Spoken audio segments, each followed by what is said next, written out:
Agnès Buzyn, bonjour. Bonjour. Des services hospitaliers en grève, un ras-le-bol qui monte. Un médecin nous a dit « Nous avons atteint le point de rupture ». Que lui répondez-vous? Alors, la dégradation des conditions de travail à l'hôpital, elle est ancienne. Moi, j'ai quitté l'hôpital il y a 1 an et on parlait déjà de la dérive, du manque d'investissement. En fait, la réalité est très contrastée. Il y a eu des très beaux investissements hospitaliers. Il y a des hôpitaux ultramodernes avec des conditions de travail très favorables. D'autres qui pâtissent aujourd'hui d'un manque d'investissement. Des tensions dans les rythmes de travail des professionnels qui sont soumis à une activité plus importante dans certains secteurs, notamment aux urgences, pas partout. Et en fait, on ne peut pas résumer la situation hospitalière à uniquement des tensions. L'hôpital travaille aussi très bien. Il y a des magnifiques progrès médicaux qui ont lieu. Il y a des premières mondiales. On est très bien soigné. Et donc, on doit faire avec cette complexité. Mais est-ce qu'on est à un point de rupture? On est à un moment où il faut probablement transformer le système. C'est-à-dire qu'il a été utile pendant longtemps de favoriser l'activité à l'hôpital. Aujourd'hui, on voit bien qu'on a tendance à traiter les gens de plus en plus en ambulatoire. Donc, on cherche à traiter les gens de plus en plus chez eux, en ville.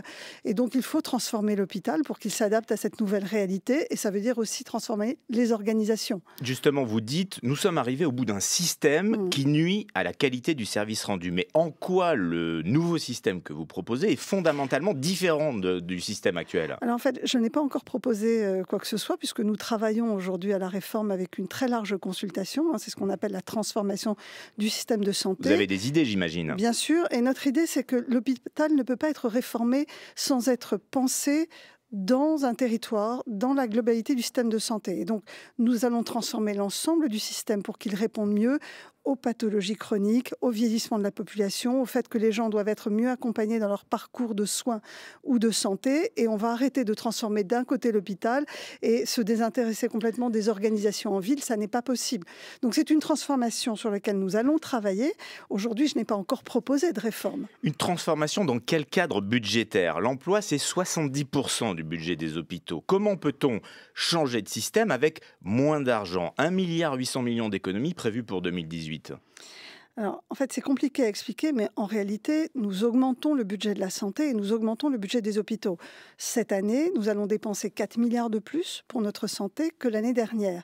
Et les hôpitaux vont toucher 1 milliard d'euros de plus cette année que l'année dernière. Mais les économies programmées pour 2018, c'est 1,6 milliard en moins. Ce ne sont pas des économies par rapport à l'existant aujourd'hui, ce sont des économies par rapport à un tendanciel. C'est-à-dire que si on laisse les choses évoluer sans restructurer le système et sans mieux adapter le système aux pathologies chroniques, on va continuer à dépenser beaucoup d'argent. Et c'est cette dépense-là que nous ne voulons pas atteindre dans sa totalité. Mais nous dépensons plus, 1 milliard de plus. Mais par rapport à l'augmentation de la demande hospitalière, le système est engorgé, ne fonctionne pas. Mais c'est parce que, justement, il y a aujourd'hui beaucoup de personnes qui vont à l'hôpital alors qu'elles pourraient être traitées autrement. C'est pour ça qu'il faut une réforme structurelle pour éviter ces dépenses tendancielles qui, si on ne réforme pas, vont continuer à augmenter. Et pourquoi ne pas rompre fondamentalement avec quand même cette logique d'économie budgétaire malgré tout, même si vous dites que c'est plus compliqué que ça?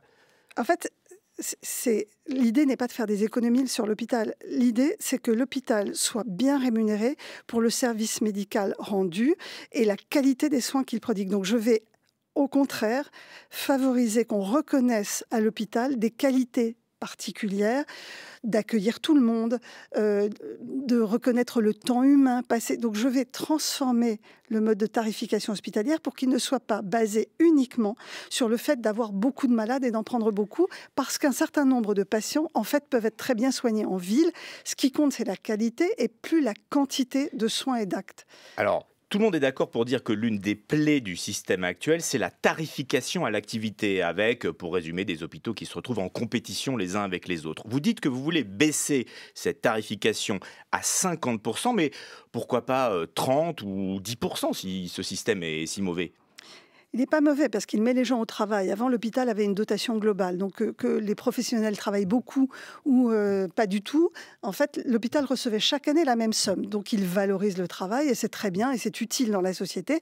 Mais nous ne voulons pas que ce soit majoritaire. Donc, on a dit 50%. Mais pourquoi pas moins? Pourquoi pas 10% par exemple? Parce que déjà, de passer de 80 ou 70% à 50%, ça va être un changement structurel profond. Peut-être que dans les années qui viennent, nous modifierons ce seuil. Aujourd'hui, c'est le seuil que nous nous sommes fixés. Et à quelle échéance vous allez baisser ce seuil?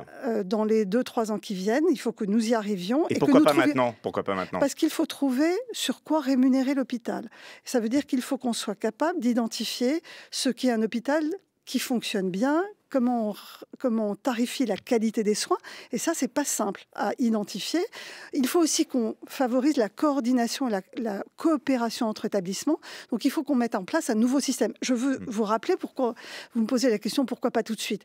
Quand la tarification à l'activité, la fameuse T2A, a été mise en place, il y a eu une mission qui a travaillé pendant 3 ans au sein du ministère pour trouver de nouveaux systèmes. C'était en 2004, la tarification à l'activité. Et donc, un nouveau système, ça ne peut pas se mettre en place du jour au lendemain. Ça doit être modélisé.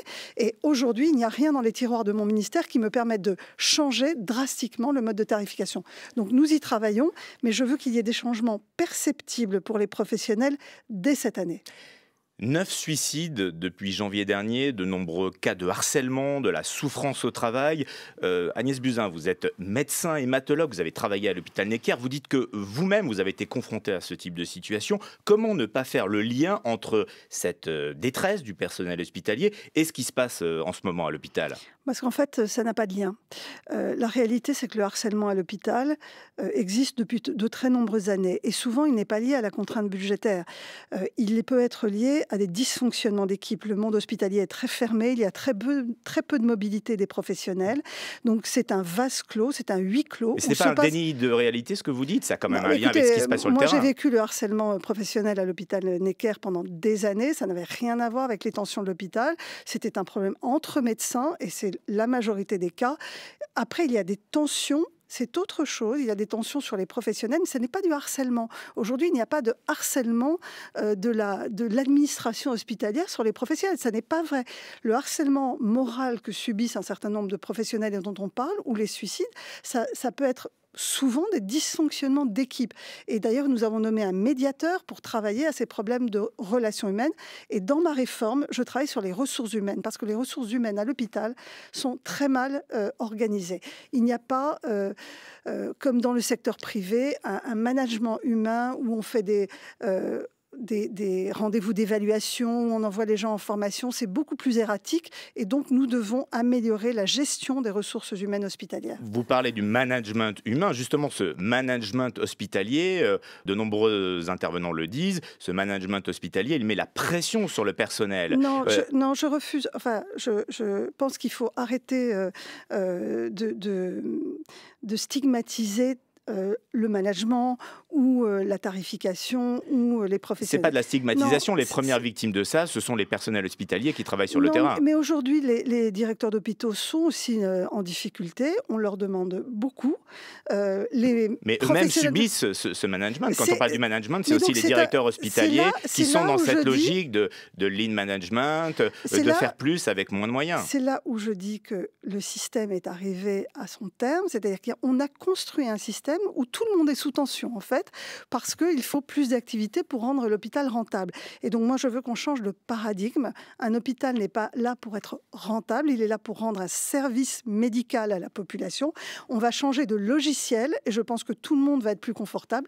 Les directeurs d'hôpitaux, les professionnels de santé et l'ensemble des personnels qui travaillent dans un hôpital, ils ont besoin de sens. Tout le monde cherche du sens et c'est ce sens-là que je veux redonner à la fonction des hospitaliers.